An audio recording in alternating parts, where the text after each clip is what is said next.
Hello, everyone. I don't know what I'm going to talk about tonight. I just wanted to get it going. I'd like to start off by reading something that I found was very meaningful to me, a writing from Baha'u'llah. The world is but a show, vain and empty, a mere nothing, bearing the semblance of reality. Set not your affections upon it. Break not the bond that uniteth you with your Creator. Be not of those who have erred and strayed from his ways. Verily I say, the world is like the vapor in a desert, which the thirsty dreameth to be water, and striveth after it with all his might, until when he cometh unto it, he findeth it to be mere illusion. So Shakespeare kind of talks about this. He talks about, the world is a stage and you're the actor. So tonight, I'm going to put on an act. And I hope you really enjoy it.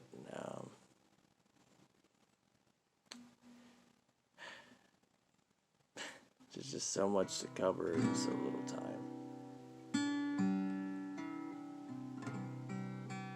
And this was the natives were talking about. Break not the bond that uniteth you with your Creator. A lot of people believe that this virus and these vials and these wars have all happened because we haven't been in alignment with the Creator's will for us on this planet. This earth is like a womb for the next life. And here, in this life, God gives us suggestions, or laws, or rules.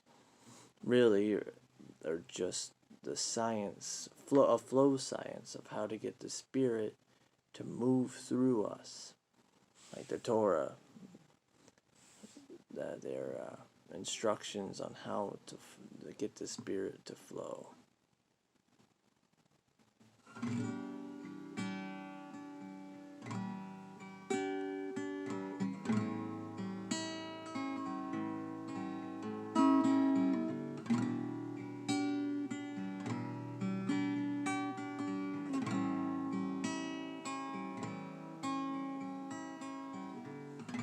A lot of people are asking, is it the end of the world? And I'm saying to them, it's the end of the world as we know it. The Hopis talk about us entering the fifth world. The Christians talk about the house of the Lord that all the nations will flow to, and they'll learn war no more.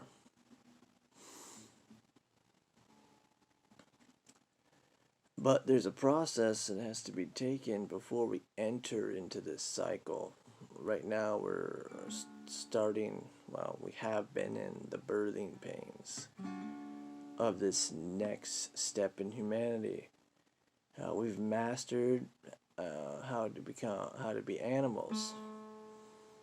But what does it really mean to be human? And I just happen to have one of these books here, the Holy Bible. And what it says in the Bible is it says in Psalms chapter 8, verse 5, it says, "For thou hast made him a little lower than the angels, and hast crowned him with glory and honor."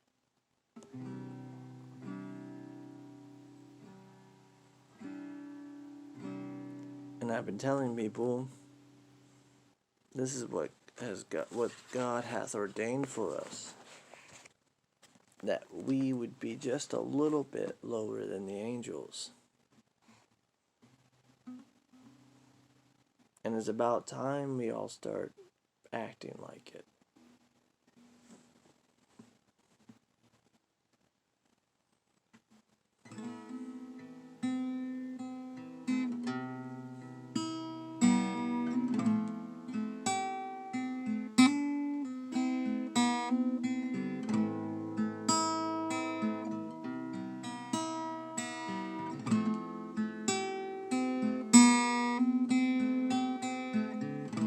Is there any remover of difficulties? Safeguard, safeguard.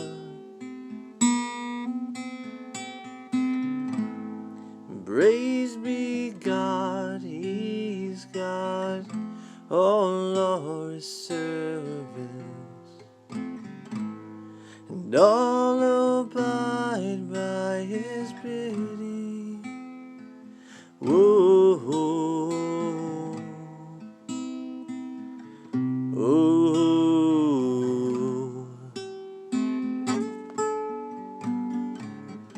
Is there any remover of difficulties? Safeguard, safeguard. Praise be God, He's God.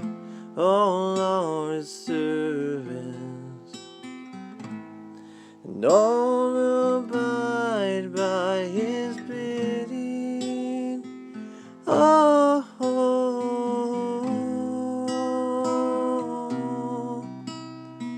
oh, oh,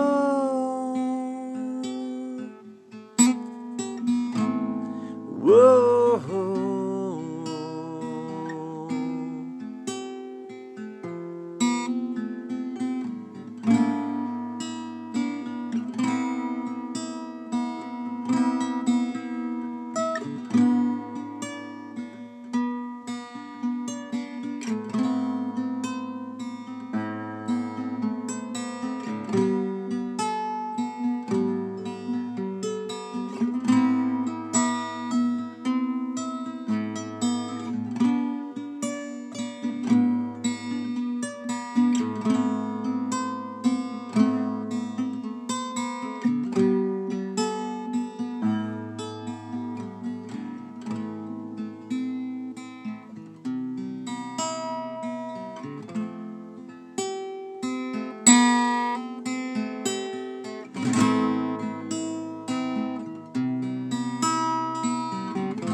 Baba now gave Allah.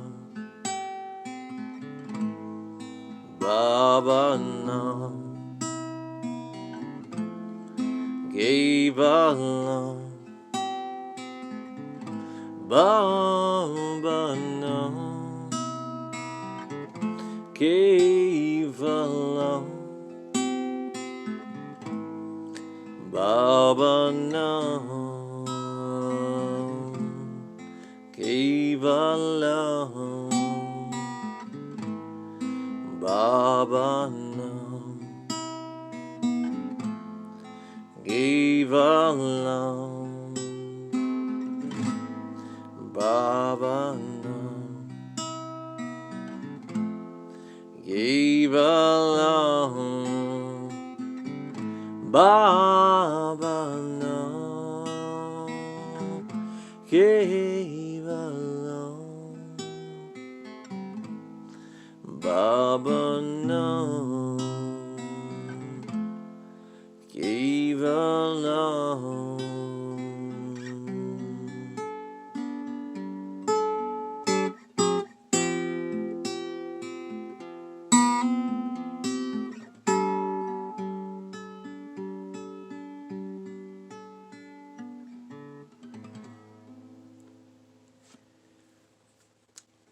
So I guess the message really is tonight. There's so many messages, forms of a message that can be delivered. But the real message tonight is love. And everything we do, we should do it not for ourselves, but for the love of God. It's like when people get mad, they're like, For the love of God, they get all upset, you know. If only we had this energy while we were doing something, expressing it more positively. But the problem is that love is not enough. Everyone's like, what? Love is not enough? No, love is not enough. Love is the key that opens the door. But what's behind that door is true justice.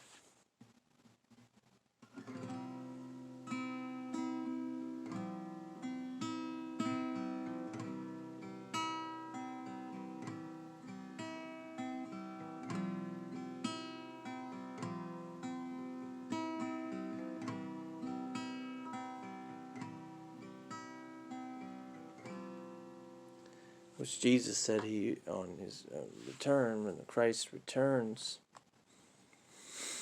there will be true justice on the planet. And Jesus said he didn't come to bring peace. He came with a sword.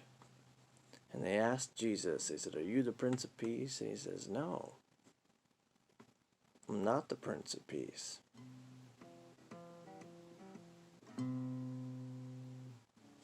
So who's the Prince of Peace? Well, it must be Christ on his return.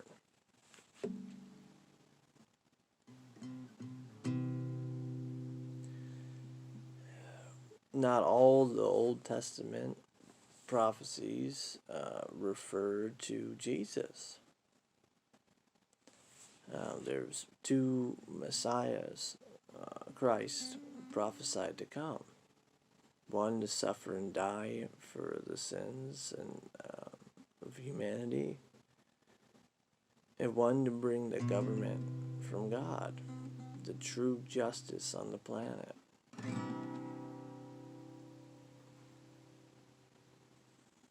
And this person who brings this true justice, his name is Baha'u'llah, who wrote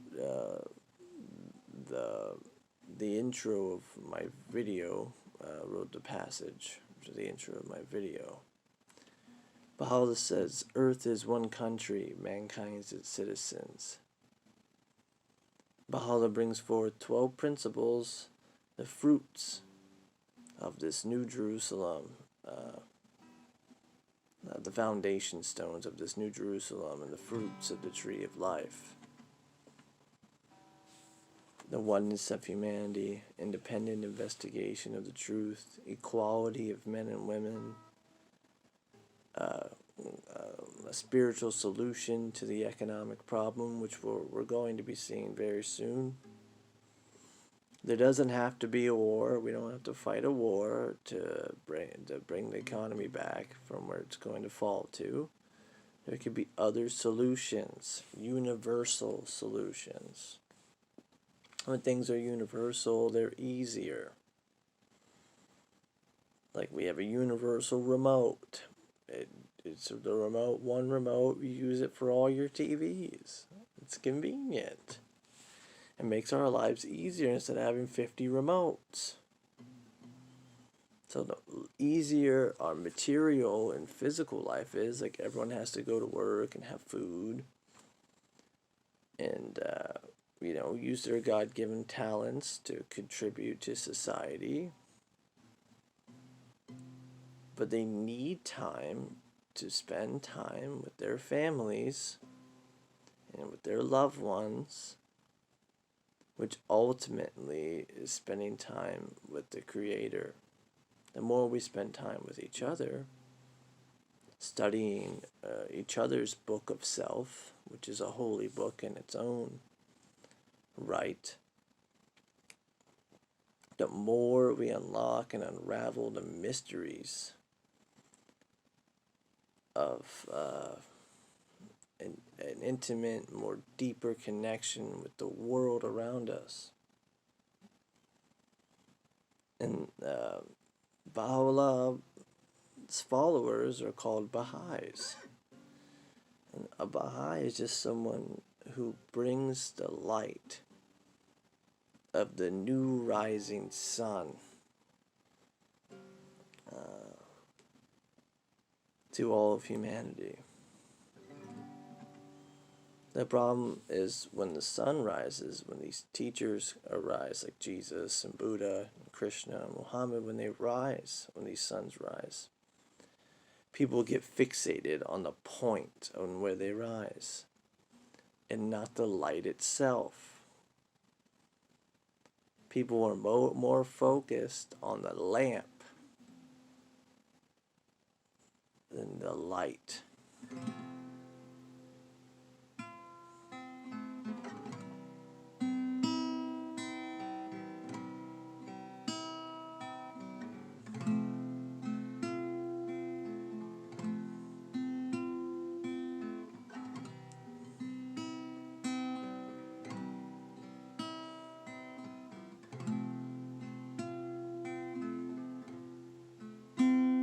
Look, if you think your life's an accident, this is going to be a really hard shift for you. It's just going to be really, really, really hard. Your life's not an accident. You have purpose. You have value.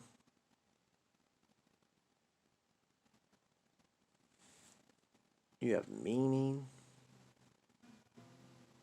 A very specific, deep meaning for just you and me and everyone else that's going to be watching this. A lot of people know me. They know that I get very hyper and excited and happy because I'm very passionate about learning about this new revelation that Baha'u'llah brings to the people. But anybody can make a claim that they're from God. I think Moses said he was from God. Abraham said he was from God. Jesus said he was from God. Never said he was God, but he said he is from God.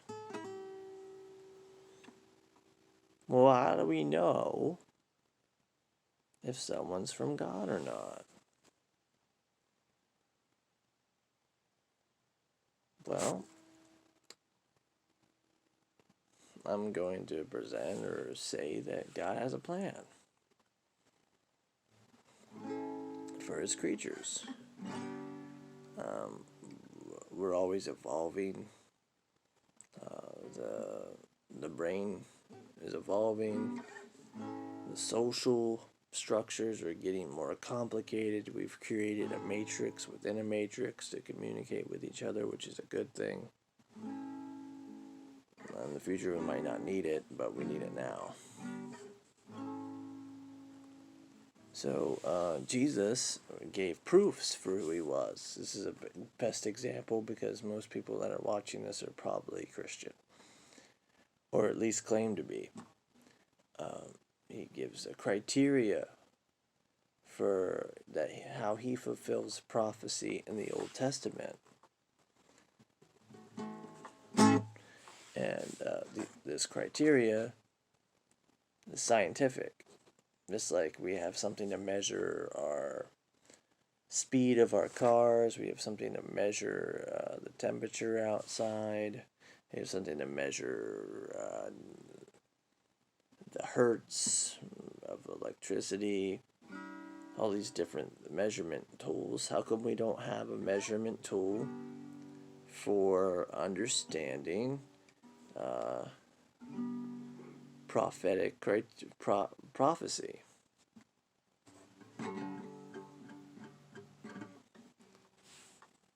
Well, this criteria is the prophesied name, date, address, and mission that Jesus gave to the people, how he fulfilled the prophecies in the Old Testament. His name was Emmanuel, in Hebrew, Jesus in Greek, or God with us in English. And that was the name prophesied in Isaiah chapter 7, verse 14. The date Jesus gives for himself, which, by the way, no Christian ever taught me this. They just said the Old all of the Old Testament is all about Jesus. They're like, everything's about Jesus. And they're not wrong. Everything is about Jesus. But to say everything is about Jesus is to say that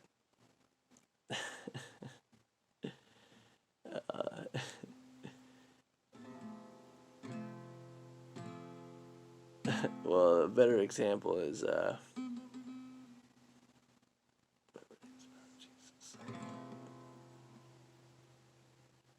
yeah, the light that Jesus brought. Everything's about Jesus, because everything in this life is just a shadow or symbol for something that represents something spiritual. Jesus was a real person. There's more proof for Jesus actually existing than any other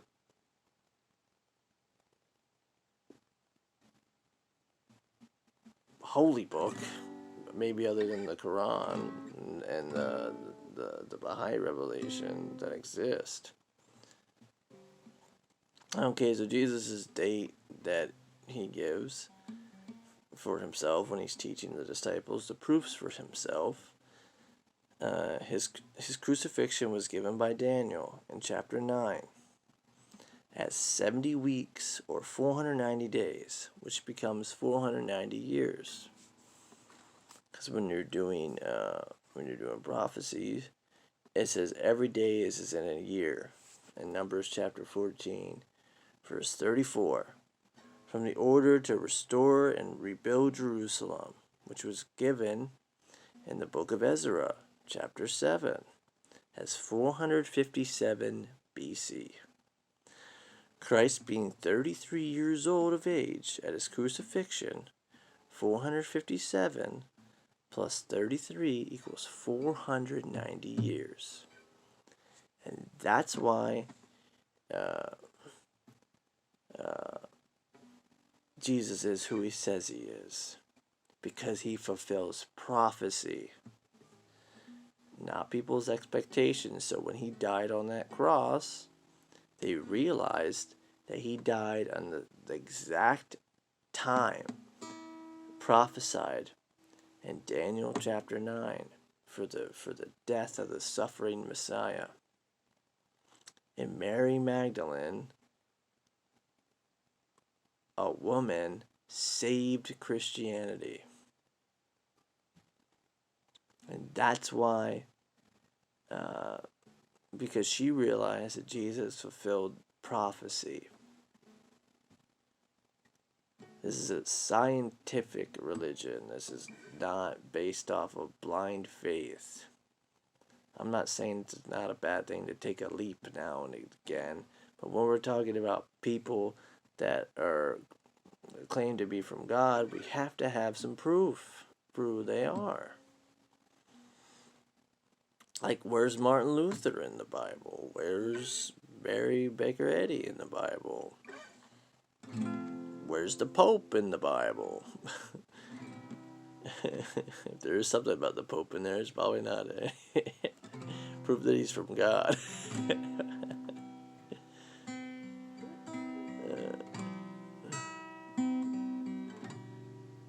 Okay, so the address that Jesus gives is in Bethlehem.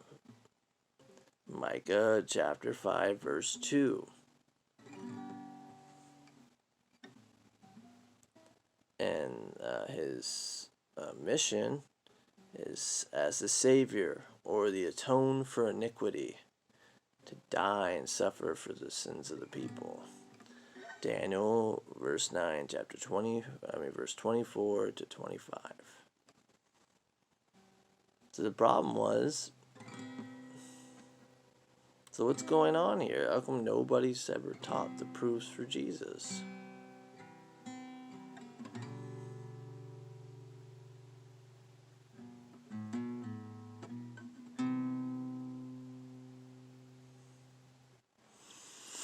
So if Jesus fulfills this criteria, name, date, address, and mission, I'm sure others could also fit this criteria, like Jesus on his return, and the return of Christ on his return.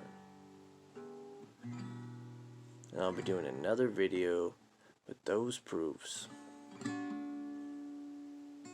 These are just vague, relaxed, love-giving message.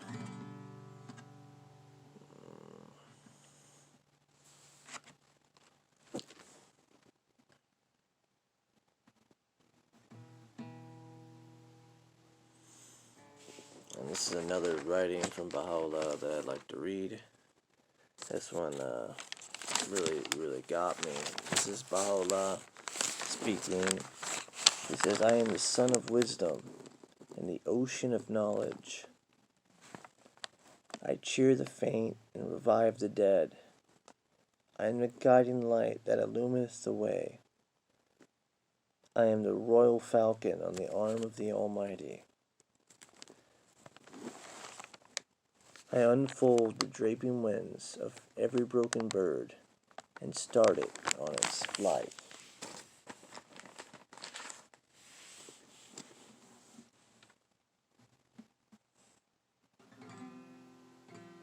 This kingdom that Baha'u'llah brings will not be established by the sword or by force, which everyone's talking about. Like, oh, the Illuminati, the world order, and blah, blah, blah, blah, blah, blah, blah.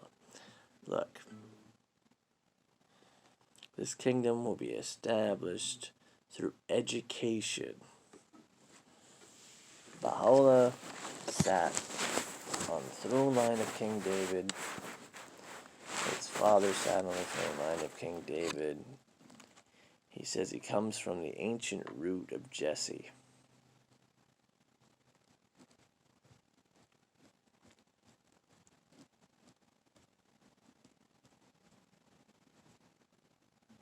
What does that even mean? Well, we have to understand what the word Christ means if we're going to really look into what's really going on here. The word Christ means anointed sperm descendant, a male sperm descendant of King David. Messiah ben David.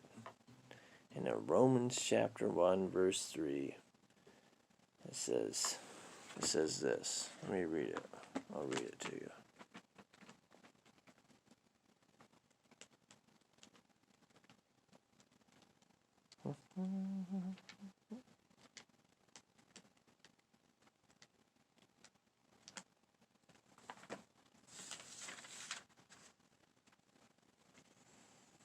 Concerning his Son, Jesus Christ our Lord, which was made of the seed of David, according to the flesh.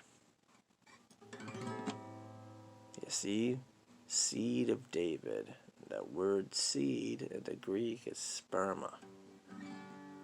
Well, I thought it was an immaculate conception. Look, I don't know how the sperm got in there. It's none of my business.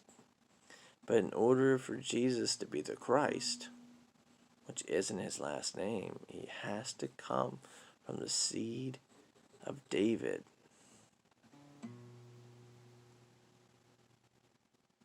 Now, Jesus didn't sit on the throne line of King David. He didn't sit on the throne.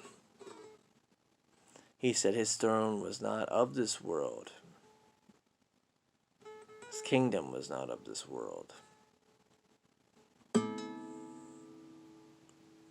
And he said, in his house, in his father's house, there's many mansions.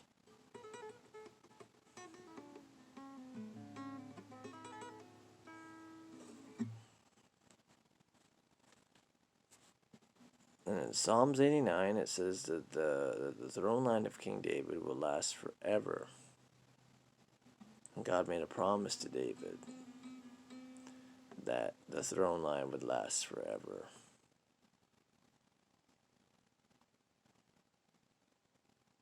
Well, where's the throne line of King David?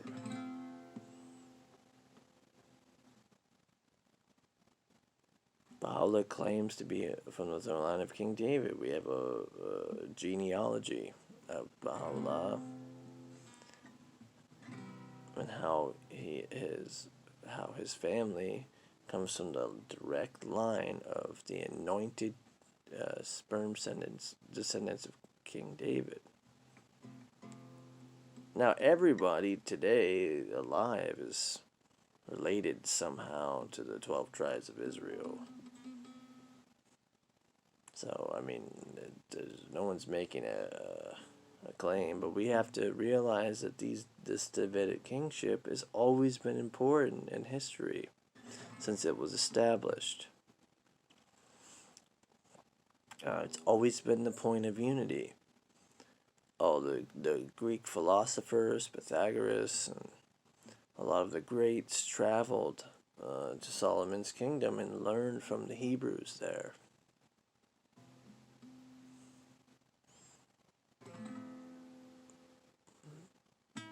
So I'm not. I can't explain to you why exactly this is. It's like, well, why did God choose David, or why did God do this? I don't know why. I'm just telling you the historical context on how we can sober up our understanding of the scriptures and understand what God's plan for humanity is.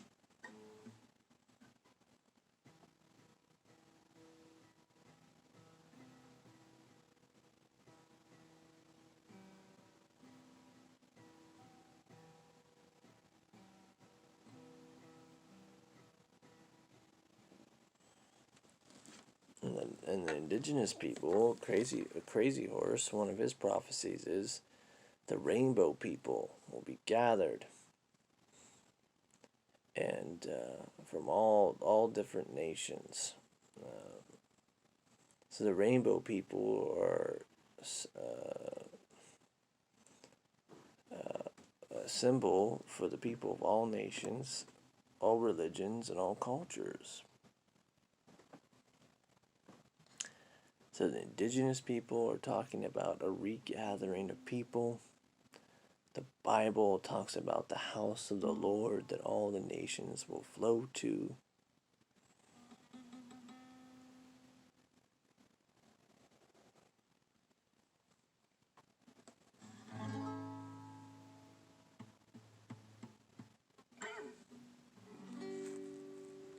The Baha'is talk about the establishment of the kingdom of Abha.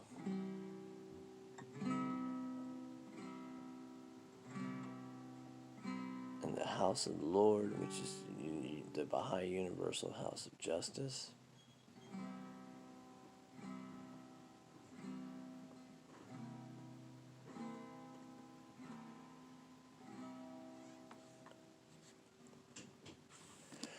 Chief Martin from the Hopi traditional list just added recently has a picture of him on Google holding a tablet with the Baha'i 9-pointed star on it, accepting the Baha'is as honorary Hopis as of last year. And they recently wrote us a letter saying that we are the people we've been waiting for. So don't look for someone flying out of the sky to come save you. No one's coming to fly out of the sky to come save you. We are the people we've been waiting for. And once we learn and accept the sun of our day, the lamp that holds the light of our day, we can learn the science of the flow technology on how to have a common language that we all can speak, the language of spirit, to deepen our connections with our feet on the ground, the feet of understanding, of the revelations from God, and our head in heaven with the mystical, ecstatical, heart tranquilizing love that Rumi talks about and Solomon talks about in the Songs of Solomon.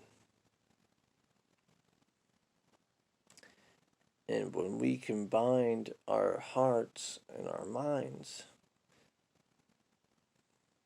which is in Persian is the same word, we start to become enter into this realm of human.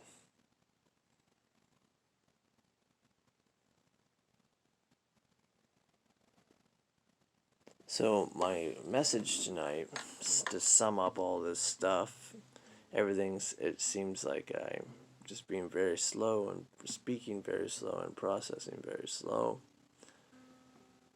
It's because we need time once we hear these things to kind of like pause and reflect on them. I give fireside classes. The Baha'is have an education, because this kingdom is established by education. We have Baha'i fireside classes that I teach on learning about the proofs for why we believe what we believe.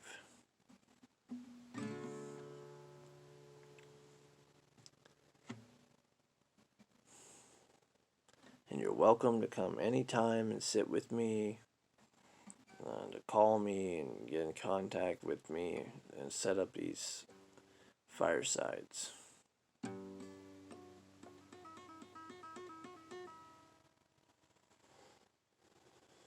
Oh, so the message tonight is the King James Bible says it's the end of the age, not the end of the world. There's going to be a new economic structure put into place.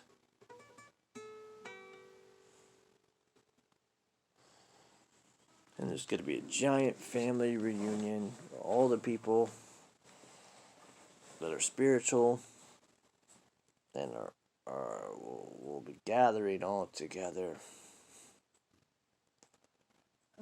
So we can finally enter into this next age, prophetic cycle of humanity, peace on earth.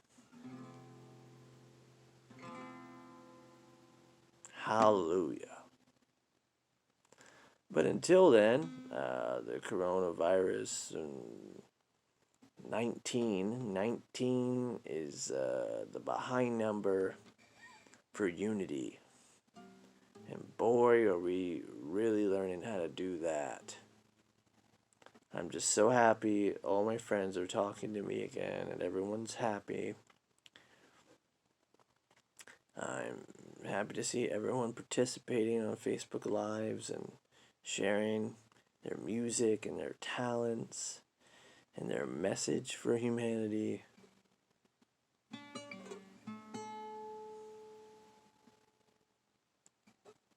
My last message is this: that the beast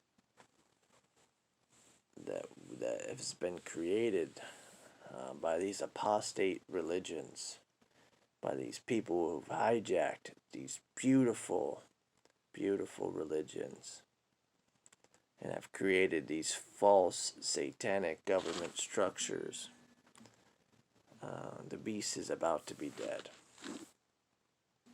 Because the age, like the Hopi say, the animal is over, and we're transitioning into the age of man, the age of human. And this beast will burn. and from the ashes will rise pure spiritual democracy on all the planets. And I was listening to a guy talk. He was a Baha'i that did a lot of work with the Hopi, and I can't remember his name off the top of my head. He's a hoop dancer. And he says, we all need to strive to be global citizens.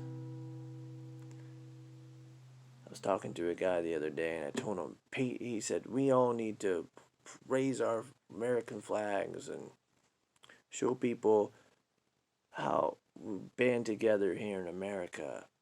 I said, that's great, but we shouldn't stop there. I said, patriotism is a weak form of unity. It's not enough to love just our country. We must be lovers of the whole world.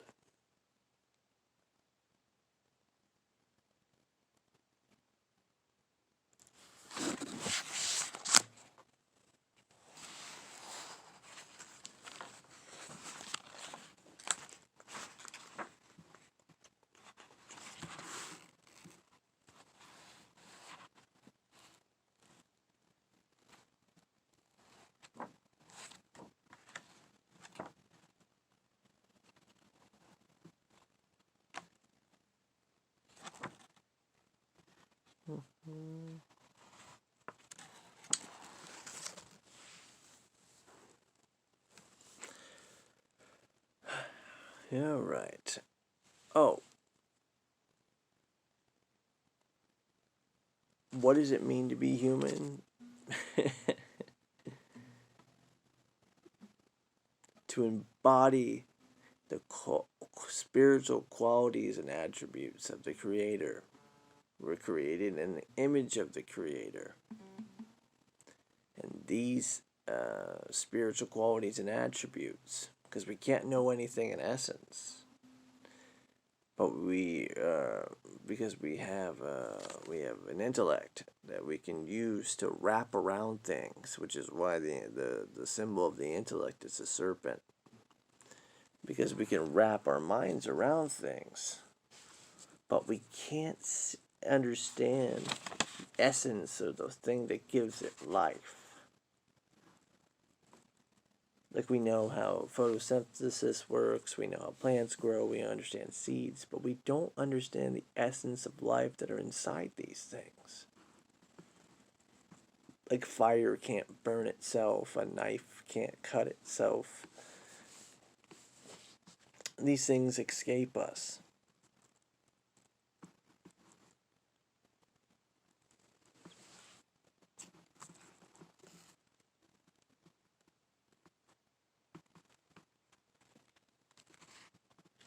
I'm just trying to find like one more thing to read that I really think would be very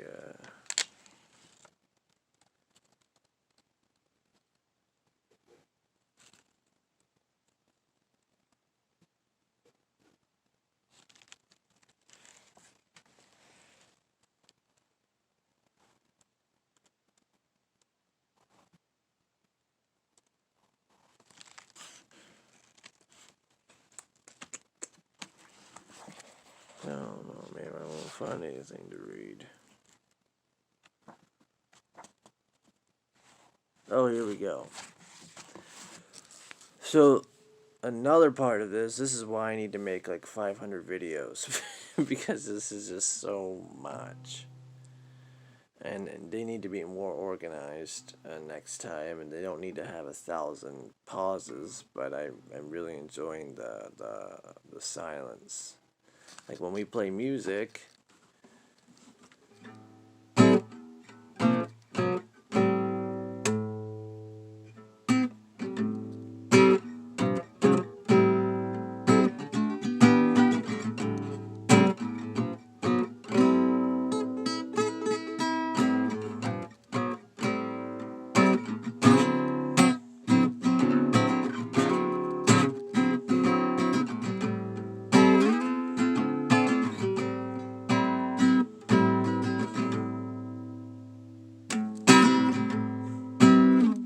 the silence are notes too. So sometimes there's that song that Disturbed does, and I think it was Simon and Garfunkel originally did it, The Sound of Silence. And right now, as we speak, as I'm making this video, this is the silence in heaven. A chance for all of us to reflect.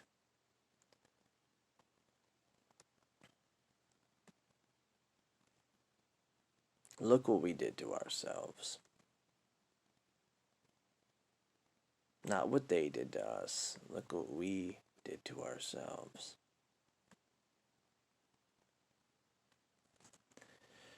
We must learn and understand that God is scientific. And that science and religion must correspond together. And that there is a creator. And it's the Jubilee, and we all should forgive the debts of the people that are close to us so we can release these things and return the things that have been stolen. That was a message given by one of my good friends. Okay, so we have to find our personal power. We have to self-empower ourselves, just like we have to self-initiate ourselves. And how we self-empower ourselves is to learn the scientific flow technology that God has given us through the holy books. And unlike all the other teachers, Baha'u'llah actually wrote things with his own pen. Thousands of tablets on answers to the social, economic, spiritual, psychological, scientific, mathematical problems that the world faces today. So here's a verse from the hidden words from Baha'u'llah to help us self-empower ourselves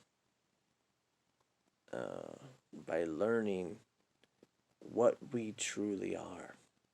And that's not an animal. It's just a very small part of who we really are. O Son of Spirit, I created thee rich. Why dost thou bring thyself down to poverty? Noble I made thee. Wherewith dost thou abase thyself? Out of the essence of knowledge I gave thee being. Why seekest thou enlightenment from anyone besides me? If you want to know God, who God is, ask God. Out of the clay of love I molded thee. How dost thou busy thyself with another? Turn thy sight unto thyself, that thou mayest find me standing within thee, mighty, powerful, and self-subsistent.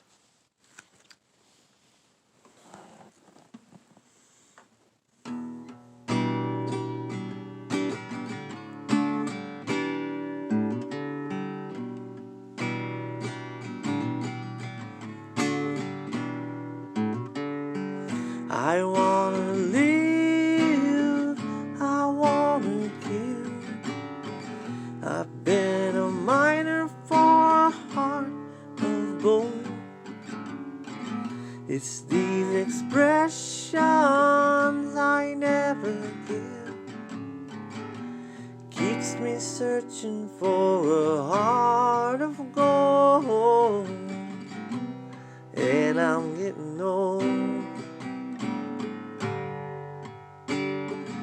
I've been to Hollywood, I've been to Redwood, I crossed the ocean for a heart of gold. I've been in my mind, it's such a fine line, keeps me searching for a heart of gold. And I'm getting old. We all should be mining for a heart of gold. Well, if you made it through the whole video, congratulations.